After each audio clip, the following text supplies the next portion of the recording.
Hello, everyone. Hello, Garbage Maine, and thank you, Tyler, for having me. And I think Tyler is amazing. And it just makes me wonder, you're dead, bitch. You know, why are you doing this to this poor guy? And I'm a fan of this show. I've watched several episodes and enjoyed it. I go both ways. What do you think? Archie Flyer, are you there, sir? hello. The homeless are a fucking huge problem. And then right after that, he probably thought, well, I don't have it.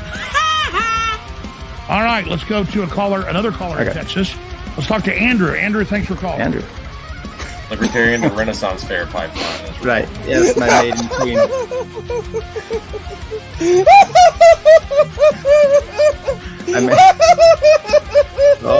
I had to get more beer. Okay. Harry, thank you.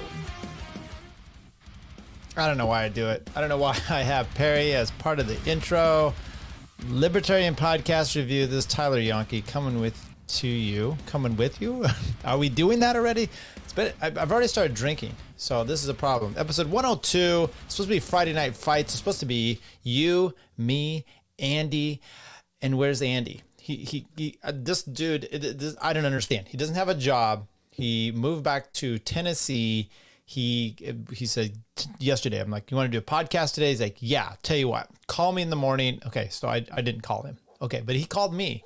And he's like, I thought we were going to do this earlier. And I'm like, okay, well, then you just tell me the time we're going to do this, and I will make it work. I got 2 kids in college. They're gone. Okay. I have another one graduating high school next week. She does her own thing. She's got a car. Got a 16-year-old junior that's going to be a senior. He's got his car. He does his own thing. My wife, she's making dinner right now. Okay. So the point is I'm ready and willing to do whatever you want, whenever you want. That's the kind of libertine lifestyle I live. And then he says, I have a toothache. Now my wife says, oh, that's the sign of a meth addict. And I'm like, ache. He said ache. I don't think he has, he's a little methy, a little cracky. Anyway, everybody, just Tyler rambling on a Friday night. We're going to talk about a few things. I'm going to play some clips. We're going to have a little bit of fun. See if this, I've been doing my other podcast as well. I do a podcast on cycling. I used to be a professional cyclist. Did that for years. I had a podcast. If you're interested in the tour of Italy, check that out, because I've been doing a daily, about a 20-minute thing.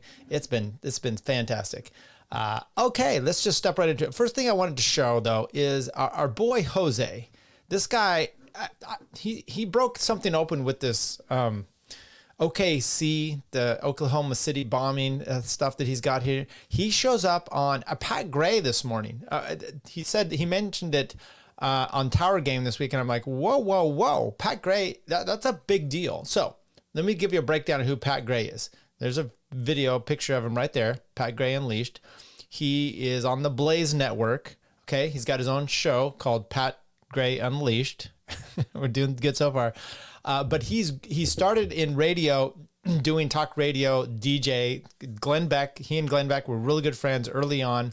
Then Glenn started his own stuff and just started to become syndicated. Pat joins him. They're in New York. He's been with him for quite a while. Matter of fact, he used to be in the studio doing, and he still does. He's in there quite often with actually Glenn Beck.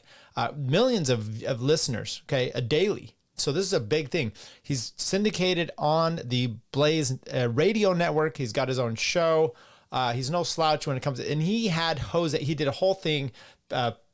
Keith Molinek, his producer, and then Jeffy Fisher, the sidekick in there. They did a whole 2 hours on the Oklahoma City bombing.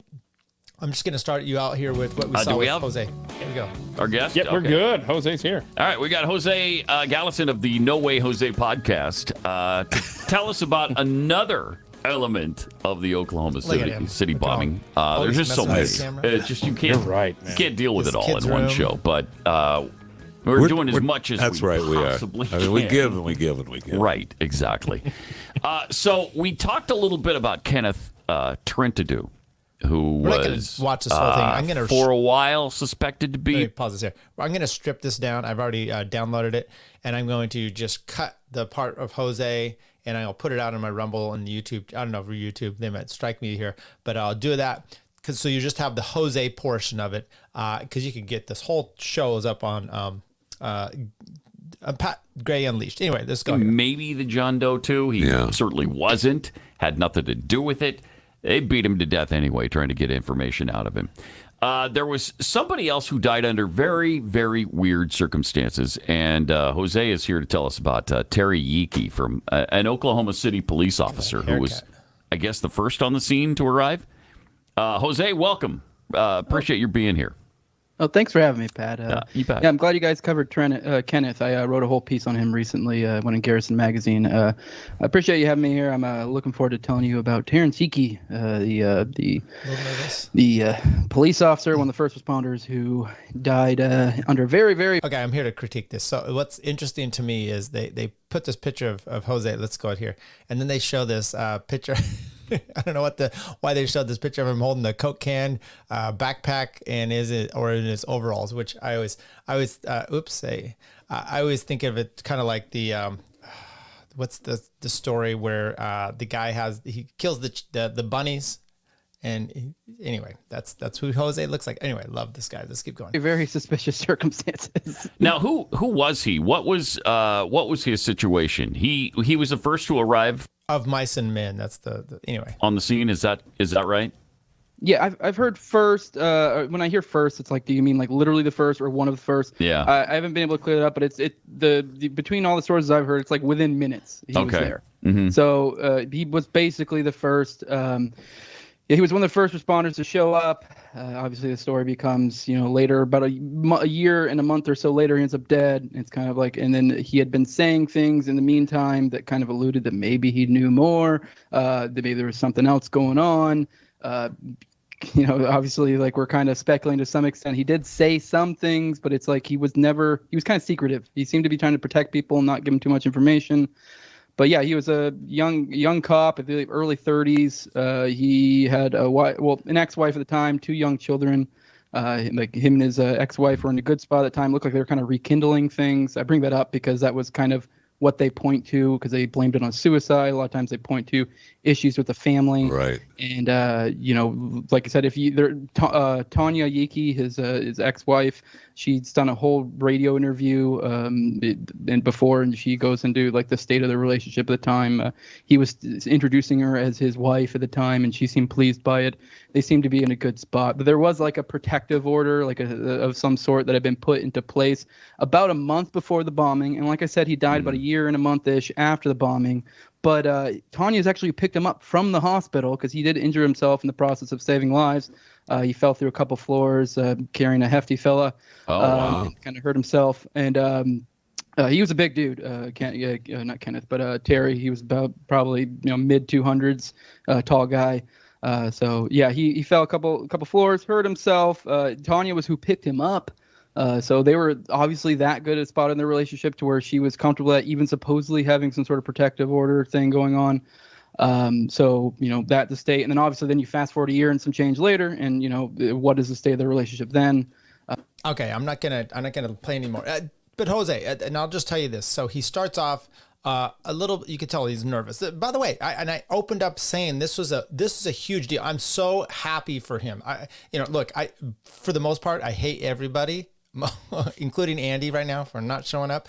But I love when people they get success and they deserve it. And Jose deserves it. He's done a lot of work on this. Let's take the Tower Gang.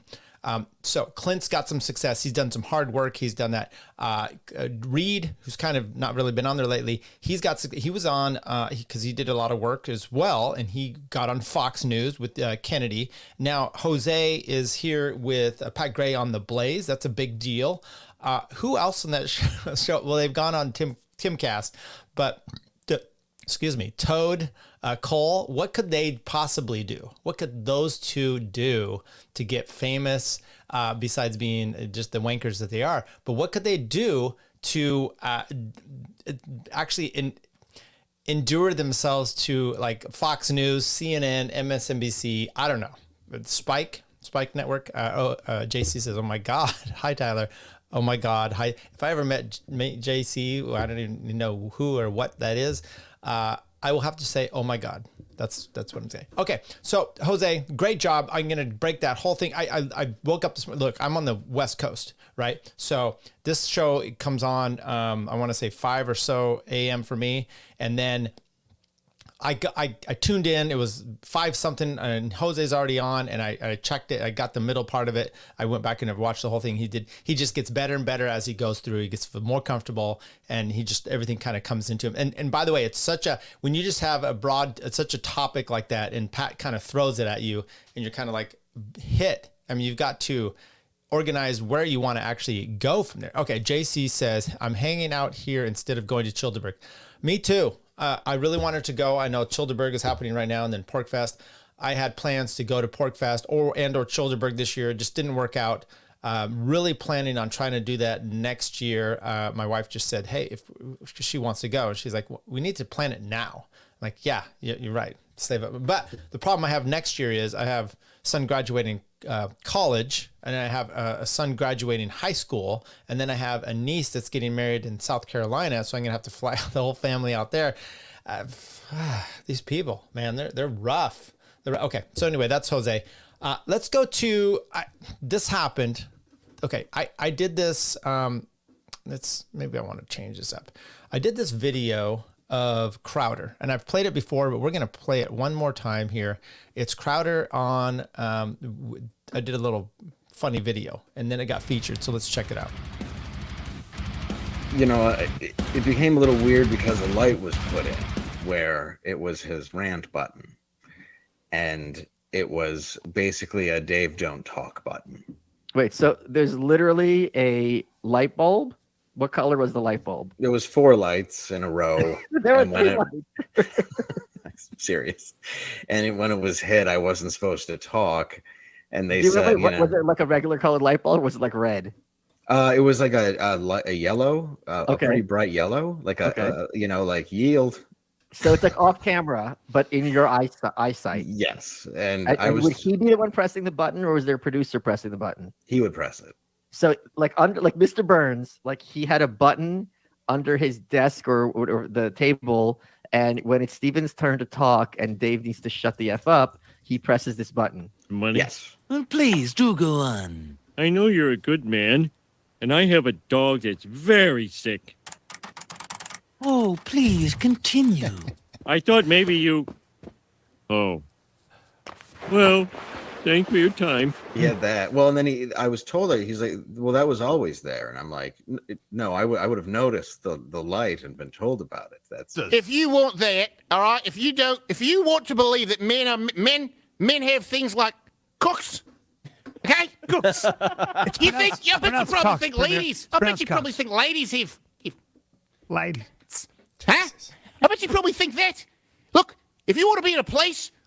What makes a man endanger his job and, yes, even his life by asking me for money? People like dogs, Mr. Burns. Nonsense. Dogs are idiots. Think about it, Smithers. If I came into your house and started sniffing at your crotch and slobbering all over your face, what would you say? If you did it, sir? Exactly. You'd be fit to be tied. Dogs. Okay, so that was me. That was a little video I did. Okay, and then I found out that Anthony Cumia, yes, the Anthony Cumia, featured it on his show. So we'll play a little bit of this. It starts. We'll have to get up here. This guy calls in. Island. Kyle, what's up? There you go. Yeah, did you see Steven Crowder used "Shut Up, Dave Landau" button on his show today? Now, what do you mean? We all know there is a "Don't Talk" button, and it lit up a light for Dave Landau to not speak when that light was on. We found this out by talking to Dave, and Crowder would then use that silence to jump in with his hilarious repartee. So how do you know that the light was used today? Well, I posted a video about it on my channel, and Brian Callen was babbling as Steven Crowder was trying to do a bit. He hit the buzzer, acknowledged he hit the button, and you hear Brian Callen say, "Oh, the light." And then Brian Callen shut up. That's hilarious. All right, if you don't... So then, by the way, I actually subscribed to the Cumia network because I'm like, is there something in here? I mean, so he, evidently when he put it out live, I think he cut it and edited it just a bit for when he reposted it on, because they didn't, this is my video, by the way, that they're playing. If you want to believe that men have things like cooks, okay? Cooks. If you probably think ladies. I bet you probably think ladies if ladies. Oh, there's the button. Huh? I bet you probably think that. Look, if you want to be in a place. I edited the What makes a man endanger his job and, yes, even his life by asking me for money? People like dogs, Mr. Burns. Nonsense. Dogs are idiots. Think about it, Smithers. If I came into your house and started sniffing at your crotch and slobbering all over your face, what would you say? He's Burns. If you did it, sir. Exactly. You'd be fit to be tied. Dogs. Libertarian Burns. podcast review. He is, Mr. Burns. But the flashing light, does it pick up in the camera lens? Is that what that was? I think that was added. Oh, it was added? Yeah. Oh, you had to tell him to shut up. But he did hit something. You could hear the click, too. Yeah, he did hit something. God, I want one of those so bad. Okay, we won't keep going down that route. But what's interesting there is, one, I wouldn't have no problem if he used my entire video. I don't believe in copyright stuff, so you're perfectly fine, Anthony, to use the whole thing. I think that's what they did. They might have cut it a little bit when they played it live. They were fine, and then they're like, we're gonna put this out, so they cut it a little bit so we wouldn't have a strike of some sort. I wasn't gonna go after you. I was honored that you had it there, and you had my little Libertarian Podcast Review logo going on. Anyway, Libertarian, what's his name? I feel horrible now. I've been on his show. He posted it out. It was shortly after I had been on his show, and he's like, "Oh my God, look at this!" So I thought that was fantastic. So they're gonna go through it. We're just gonna play some clips here of some certain things. This is Obama, who I think is insufferable, and this kind of shows why. So here he is being Nate Burleson. Isn't he a football player? But he was being Shane. Thank you, JC Shane. Yes, great guy. Okay, let's play this clip. Man. But I find myself falling into this space where I have concern about the country that they will inherit once I'm gone. Post-presidency, what about this country keeps you up at night?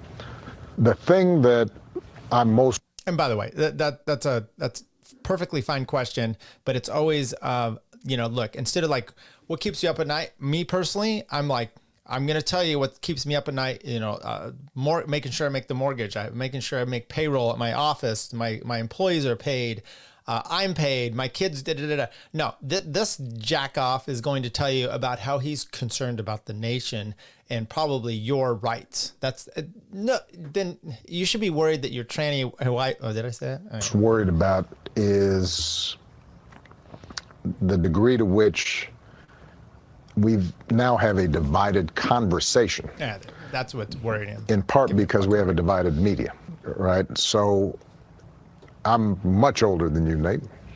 You don't look it, though. Yes, you do. That's what I was fishing for. But when I was coming up, we had 3 TV stations. Yeah. And people were getting a similar sense of what is true and what isn't, what was real and what was not. Today, what I'm most concerned about is the fact that because of the splintering of the media, we almost occupy different realities. If something happens, in the past, everybody could say, all right, we may disagree on how to solve it, but at least we all agree that, yeah, that's an issue. Now, people will say, well, that didn't happen, or I don't believe that.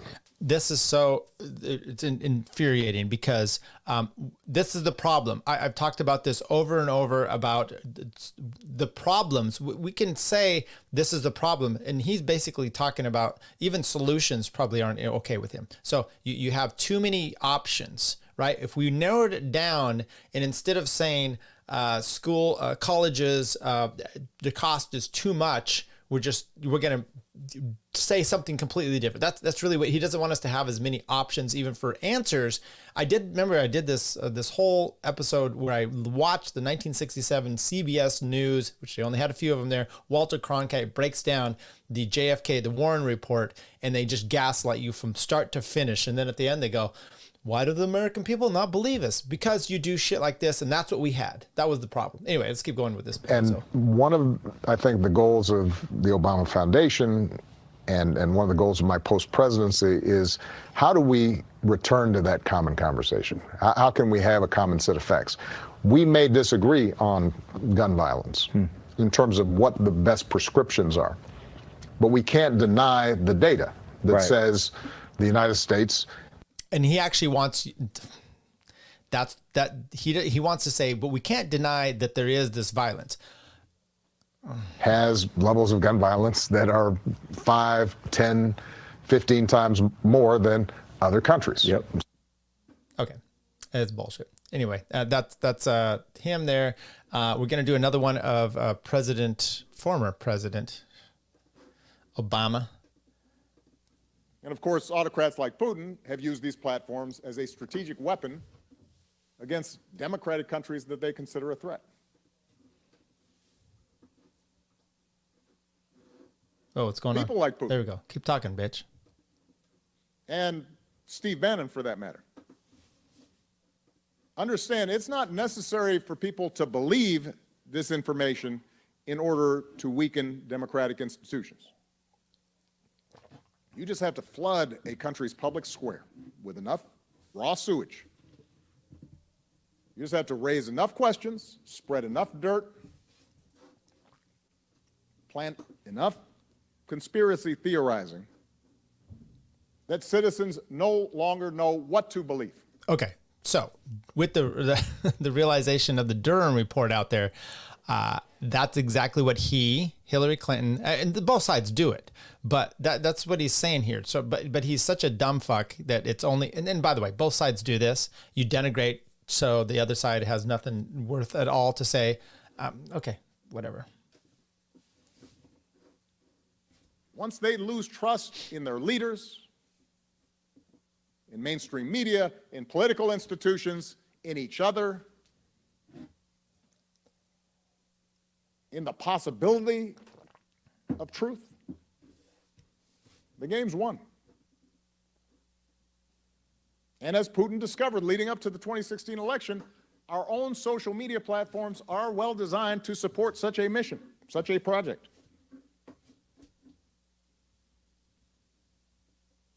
Russians could study and manipulate patterns in the engagement ranking system on a Facebook or a YouTube.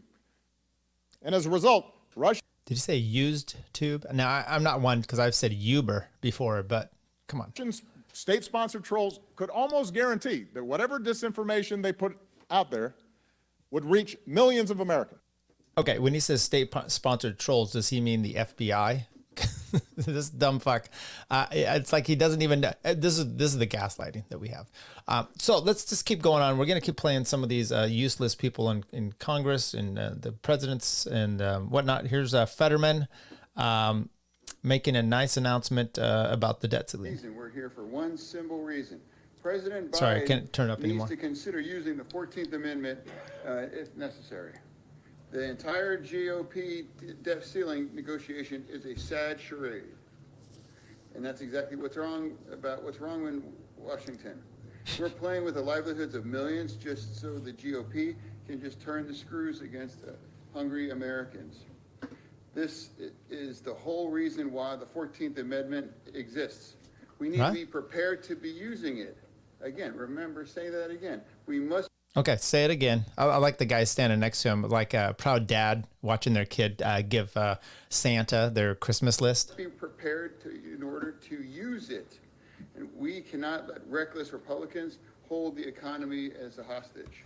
What? And an unelected Supreme Court justice will try to blow up our economy. That's on them if they have to judge on that. So, thank you. We're here for one simple reason. Okay. I think that was interesting. So let's take a look. Fetterman knows a lot about loose screws. Yes, he does. Let's take a look at, and by the way, I'm going to be, I think on Monday, Justin Campbell, his show, he and Tommy Salmons and I are going to be doing a thing about custody, child support, and, doing some of my research with that.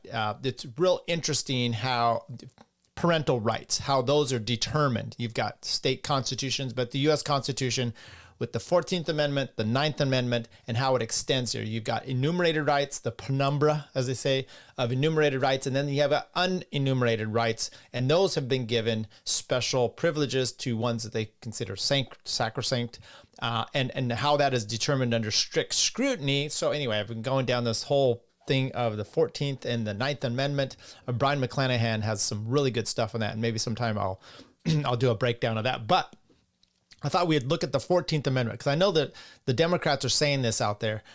So section 1, 2, 3, 4, 5 sections of the 14th Amendment, which has been incorporated. Now, the initial thing of this was right after the Civil War. They wanted to have the 14th Amendment, which is like a due process situation. And then and it was never intended to be for the states, but now it's been incorporated. So it goes to the states as well.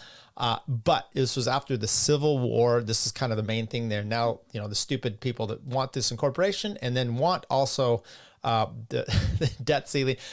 By the way, it's just a joke, but actually it's appropriate having Fetterman be the one that's kind of talking about this. So section 1, let's see if the 14th Amendment and the debt ceiling applies to section 1. All persons born or naturalized in the United States and subject to the jurisdiction thereof are citizens of the United States and the state wherein they reside. This sounds more like the Obama born in Kenya thing. No state shall make or enforce any law that shall abridge the privileges and immunities of the citizens of the United States. Okay, the privileges and immunities clause, which is you have something in one state, you go to the next, you can't necessarily, if it's legal in one and whatever, the states correspond and they overlap and they say it's legal in one state, we're going to operate and be fine with that in the next state. Nor shall any state deprive any person of life, liberty, or property without due process of law, nor deny any person within its jurisdiction equal protection of the law. So equal protection clause here, you've got something. And by the way, so you look at Justice Thomas in the Dobbs decision. He strikes it down under one aspect, and he says, look, you could use this maybe under the equal protection instead of going through the 9th Amendment and a few other ones that they've had here, which is the special laws, so to speak. Okay, so what you have in with due process. So there's due process for when you're doing constitutional law stuff. It's the 5th Amendment has to do with the federal, and then they now have incorporated this, and they say there's due process under the Constitution for states as well under the 14th Amendment. So that has nothing really to do with debt ceiling. Representative section 2, representatives shall be apportioned among the several states according to their respective numbers, okay, counting the whole number of persons in each state, excluding Indians not taxed. Okay, interesting. Oh, because they're their own nation. But when the right, and by the way, we need to just get rid of that, right? We give them all too many special privileges. Get rid of that whole thing for the Indians and their specials and get them off the reservation, get off the reservation. I just don't think it's helpful or useful at this point. And by the way, if you've already conquered them as a nation, just deal with it like you do anything else. Otherwise, we treat them kind of like a special Palestine in Israel. But when the right to vote for any election as choice of electors for president and vice president of the United States, representative of Congress, executive and judicial officers of the state, and the members of the legislative therein is denied to any of the male inhabitants of such state being 21 years of age, the citizens of the United States, or any abridged except for participation in rebellion or other crime on the basis of representation therein shall be reduced to the proportion which the number of such male citizens shall bear to the whole number of male citizens 21 years of age of such state. That does not seem to be an issue with the debt ceiling. We got some other ones here. Minder says hello, but we're not live, Minder. So where's Andy on a date again? Hello, Minder. Andy is busy clapping thick Southern cheeks. And I'm going to repeat it. I started at the beginning. Andy wanted to do a show. I said, perfect. You set the time. He said 6 Pacific, 8 Central. Perfect. And then I got a message from him. He's like, I've got a toothache. So I'm like, dude, you just tell me you've got a date. It's no problem. Even gay, trans, I don't care. Just tell me you got a date. So he said he had a toothache. As I said earlier, my wife thinks that's a meth problem. But I said it's an ache, and I don't think when you're on meth you really have many aches. So yeah, it is weak. But that's the state of where we're at with Andy. So not much I can say. Let's see, blow this up just a little. Let me see. There we go. Section 3, no person shall be a senator or representative of Congress or elector or president, vice president, or hold any office, civil or military, under the United States or under any state who have previously taken an oath as a member of Congress or as an officer of the United States. This is not debt ceiling stuff either. This is rebellion. But Congress will make but Congress may be a vote of 2/3 of each house to remove such disability. Nothing there. Section 4, the validity of the public debt, here we go, of the United States authorized by law, including debts incurred for payment of pensions and bounties for services in suppressing insurrection or rebellion. Rebellion shall not be questioned. Okay, remember, this was after the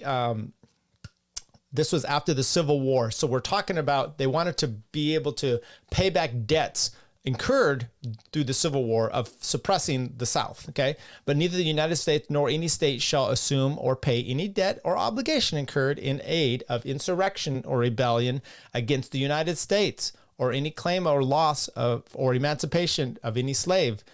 But all debts, obligations, and claims shall be held illegal and void. So it's what it's saying there is we're going to reimburse those obligations and debts for suppressing the rebellion to the north.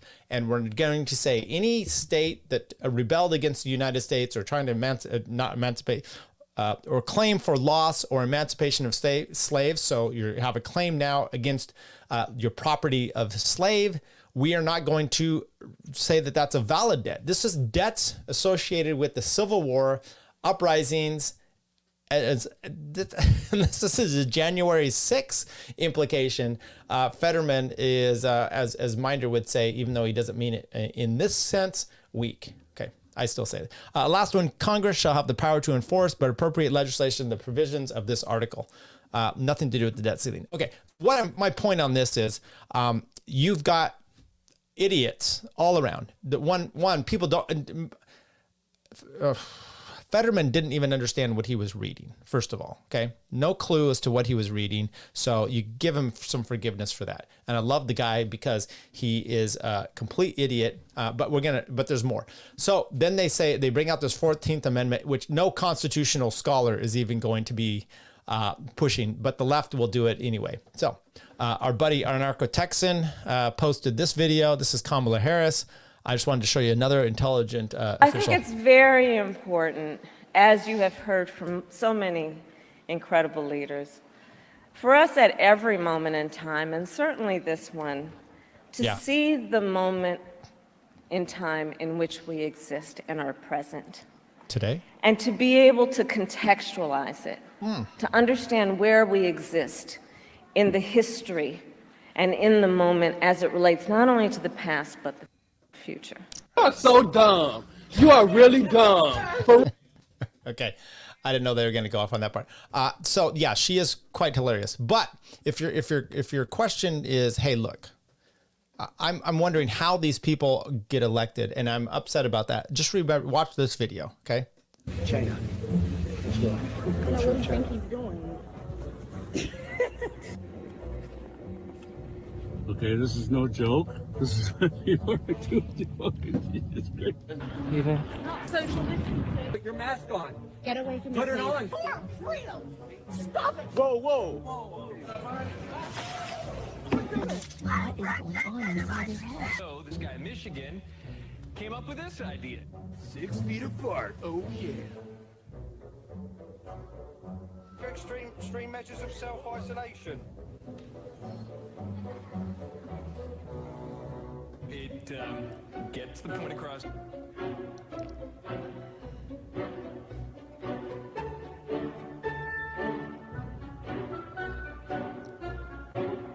So you can wear it comfortably all day. Share your smile. Z-Shield wraps your face.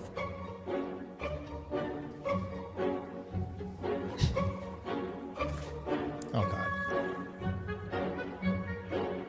On prend une bouchée et on remet le masque. On prend une bouchée et on remet le masque.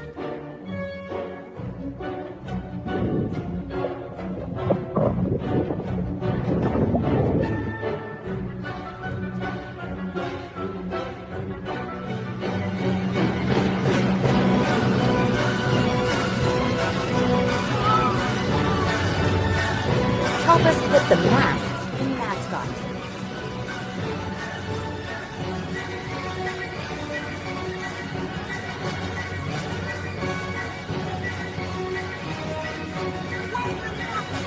You must wear your mask.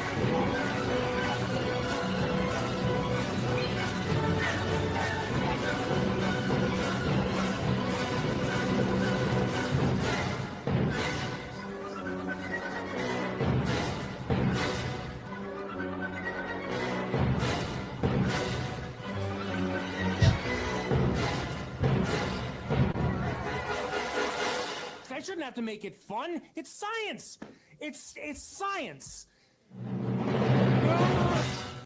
Ugh, those people, that's unbearable. Yeah, there probably are a lot of them dead there.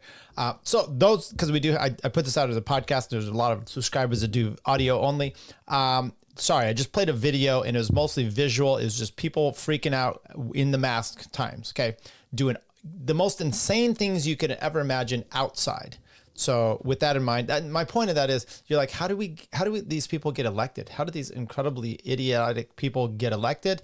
Like Kamala, like Fetterman, and that we listen to them, Obama, because those are a lot of the people that, go this part, crazy people out there.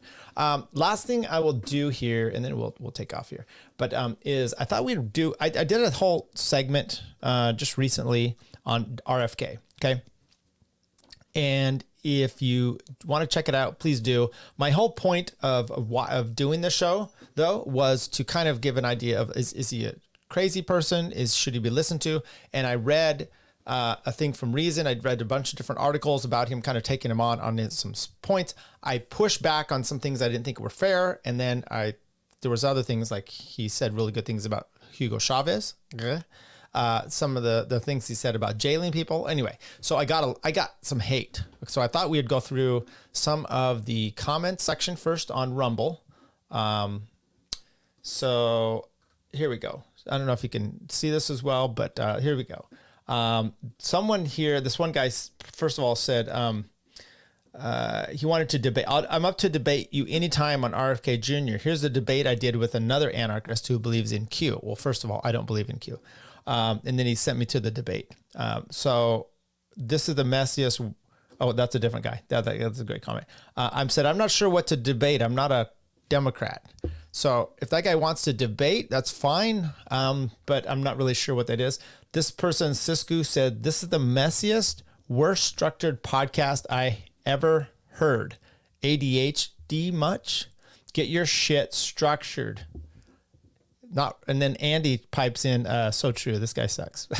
I said, thanks. I'm sending your feedback to Camelot. This one had Ron Vrooman. A lot of, I don't even understand. It talks about the preamble, United States created Constitution, something about Oregon, the goal to, it had nothing to do with RFK. So I didn't really say much. Claude, this other person, I think they said the same thing. Anyway, that was some hate we got there. Let's go to the one for, I think it was also on, there we go. My YouTube, hang on, it's already starting to play. Okay, so let me go to the YouTube one. We'll look at those comments as well, because I got some decent comments here. Patrick said, totally agree with Tyler. Waited to let many. I can't read very well. We can let too many non-libertarians use our platform in one-way street. Phobes said, I like the part where Tyler said, put it in your mouth. Thank you. Ben said, why are we letting our enemies lead us, unquote. Here, let me read why RFK is bad by Reason. Guess you don't take your own advice. Okay, someone had a laughy face at that. Now, look, my point of even talking about our Reason, yes, I get it. Reason, and I've been listening to McClanahan. He's, they were pretty bad on the Dobbs stuff, the court decisions and some of the things they have there. I understand that a lot of people consider them left libertarians. So if they're left libertarians, and they come out scolding RFK for being too left, that should say something, right? And by the way, I broke down some of their article and I said, these are things I don't agree with. These are, and it's fine to look at these things. I'm not being used by Reason. I think it's time to, and we have been trying to use them. There's a lot of scolding that goes on with Reason. So I didn't think that was, anyway, so great. I pointed out issues in which article, which I disagreed. But when Reason pushes back on someone for being too much of a leftist, praising Chavez, for example, they aren't my enemy. Obviously you are. He comes back. People point out issues with RFK as well, but your initial point was that when leftists are integrated into the movement, they push left. That's exactly what I said. Obviously, that is exactly what Reason is doing as well. It's literally the same issue. Okay, I said point taken, but why is Reason giving but not all of what Reason gives is lefty BS. I'm not sure I pointed it out, but I had some of the same worries you do, and which is why is Reason putting, talk like Fetterman, putting out this article. However, I listened to Matt Welch a lot, lots I disagree with, and I think he has disdain for the climate grift and Chavez loving. However, couching all RFK says with he's a conspiracy nut is a bit too far for me. And then Andy chimed in, this host of the show has a drinking problem. Yes. Okay. So with that in mind, look, I get it. Don't want to and that's what Dave Smith has talked about, which is you get the lefties. They say, oh, the right or the left, the Democrats left me. And then they come into the right movement and they change it. I get it. That's what we're talking about here. But it doesn't mean that like Dave Rubin he gave, for example, Dave Rubin comes into the party and then he says, the Democrats left me, I didn't leave them. Then he's in the right, and then he kind of moves the right towards his direction. Could be true. It doesn't mean that some things he says on economics or what have you isn't incorrect. And I'm talking about being led by them. Now, so then there is something to be worried about, which is why did Reason write this in the first place?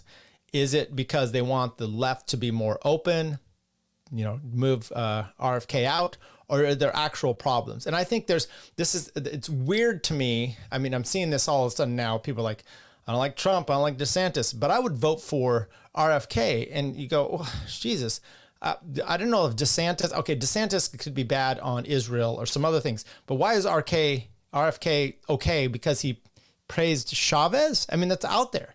And he did a whole entire article, and he tries to break down this thing where should climate deniers be jailed? That's the whole thing. And he says that was edited. Well, he clearly says someone should be jailed.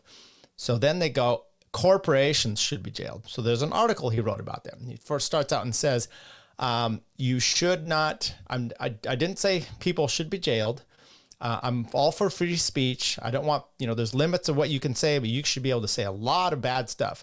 That being said, corporations that push conspiracies or climate denial should be jailed. So then he immediately just backs it up by actually showing and it's crazy shit. So I'm not on the RFK train. I do when the left goes after him really hard with stupid stuff. I'm perfectly fine. He seems like a nice guy, but this is what, take it back here, this Camelot stuff. I've never been a fan of the Kennedys. George died. If he hadn't have died, RFK or JFK's son, he would have been the next biggest thing. He would have been, running for office. He would have been, just anointed. And that's kind of what, at least RFK has a bit of him, which is just people don't like him enough. So he's got some problems. So he's actually somewhat, okay, but there's still a lot of, it's the Kennedys. And once again, can't you do better? There's got to be someone else out there. Someone else that would like the Tulsi Gabbard, maybe. I don't know. Is she any better than that? Is that all I had to? I had some SCOTUS stuff, some court rulings, but we'll wait for Andy. Come back on that. So I was recently on California Liberty Project with Jeff Gordon. Check that out. I did a Substack on it, so we'll maybe put that in. And then Meme Wars with Brian McWilliams. That was also a lot of fun. And then Andy and I, we did a Kill Pod. We're going to do another one here coming up. I'm almost done with my Tom Woods 2,300 episodes. Yes, I've gone through those. I'm almost done with it. By the way, there was a guy that got put into our group chat with Andy and the Tower Gang guys. And immediately he was something was wrong with him. He was asking us to boost his tweets a lot. He only had 100 followers. They weren't that great. And he came in like he was the hot shit. He's like, I might follow you, I might not. I'm like, okay, no big deal. Immediately we're just, we're rough people in there. Okay. And he was a little sensitive. And then he comes in and he says something about Tom Woods one time. Now, I replied to him, look, as someone who has literally listened to 2,300 episodes of Tom Woods, he's never said, I don't even remember what the issue was. I'm like, he's never said that. And this guy immediately, who was it? I don't even know him. He said he was a black guy. He had a white profile picture. I don't even know who it was, but one of our buddies added him in. The point is, I said, what you're saying about Tom Woods isn't right. I've listened to 2,300 episodes, and he's like, oh, 2,300 episodes, right? And I'm like, no, I literally, I didn't go back. I just kind of ignored him. I wasn't in the group chat for a few hours. I came back, and Andy booted him. So, and it was over, totally, I deviated from Tom Woods stuff. But Andy boots him. No, it wasn't Andy, because it wasn't Andy, because Andy was the one that booted him. So Andy boots him, and then like a week later, I see him on the timeline, tweeting to himself because he doesn't have any followers. I got kicked out of a group chat for ripping on Tom Woods, and I'd do it again. And I'm like, buddy, it was because you were insufferable, okay? And I like the buddy, his buddy that joined, that added him to the group. So. What are you going to do? The point is, people, don't be insufferable. Have some ability to laugh at yourself. If you get put into a new group chat, the idea is don't just take on these people. You have maybe some self-reflection. Make jokes about yourself first until everyone else joins in. Then they feel fun and they feel comfortable, and then you can take on some other people. But you don't just go unless you're in there with Cole. You can usually take Cole on right away. At least that's been my answer or my thing. Okay, everybody. Episode 102. Thanks for joining me on a Friday night. I tried to get Andy in here. I don't know what to tell you, but until then, hang on. We got one more question. What's this group in which you speak? Discord, Telegram? It's Twitter. You got to be special to get in there, or a total jackass because somehow we let this guy in. See ya. Out. Okay, I'm leaving now. Bye, guys. But she's back. And now. Chick-fil-A is completely overrated. It's not that good. I prefer Zaxby's. I prefer Popeyes. Takes a tough man to make a tender forecast, Nick. And I guess that's me. Keep fucking that chicken. Should I vote for Dick Cheney on the Libertarian Party? Do I have an obligation to vote for Dick Cheney? I would say so. Yes. Did it work for those people? No, it never does. I mean, these people somehow delude themselves into thinking it might, but it might work for us. That one dude was like, not a podcast. I can't find it anywhere. And they don't have video. Oh, yeah, Peter Janke. Yeah. Yeah, I blocked him. I'll do it. If he unblocks me, I'll... He'll buy your shirt if you unblock him, Bert. He's a wigger. Yeah, nothing cooler than a 49-year-old wigger. I just started live streaming. Cut me some slack. I'm pretty high tech for a boomer. But anyways, boomer.